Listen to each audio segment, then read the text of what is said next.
Let's watch Gordon Ramsay make fish and chips. Right, the most amazing fish and chips, which is my go-to comfort food, served with incredible fries and the most delicious mushy peas.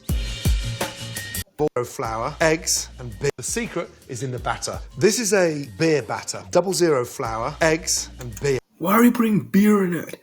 There's no point in making it halal. Like, come on now. Yeah, it's sort of... Every Muslim makes that one mistake. They don't ask if it's halal or not. They just put beer. Everyone's drinking beer in general. Makes it lighter, crispier, and it's an amazing flavour. The secret is to make that batter the night before. The more you can... The night before. Ramsay, you're so weird.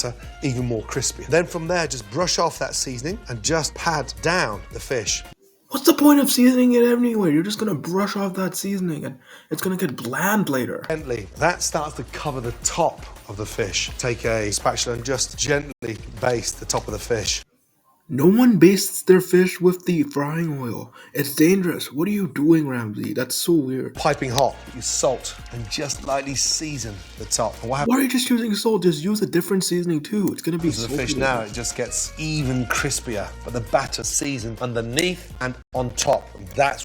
Do not do that weird movement. Don't do this random movement, Ramsay. You're so weird. Indicator cooking in fryers is that when it starts to float, it's confirmation that it's cooked, whether it's... Correction, when you boil and when it starts to float, you're done. Not when you fry. Ice, blanching them first and then putting them back in hot oil at the end is so much more healthier. Fish and chips are not even healthy because they're fried, so I don't know what you're talking about. Scared. A splash of oil, just a splash. Peas go in, beautiful. All right, touch of salt. All right, really good. Touch of pepper, a little hint of shallots, minced in, and garlic. It's a great way of elevating mushy peas. From there, a little knob of butter. All right, I like it. In, and then you just toss those peas. Once that butter's evaporated, we turn off the gas and then just crush.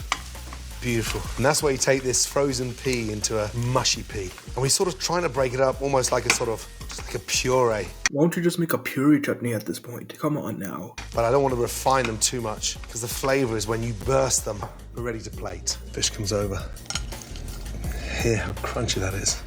I do not hear any crunch. I do not hear any crisp. How crispy they are. Beautifully done.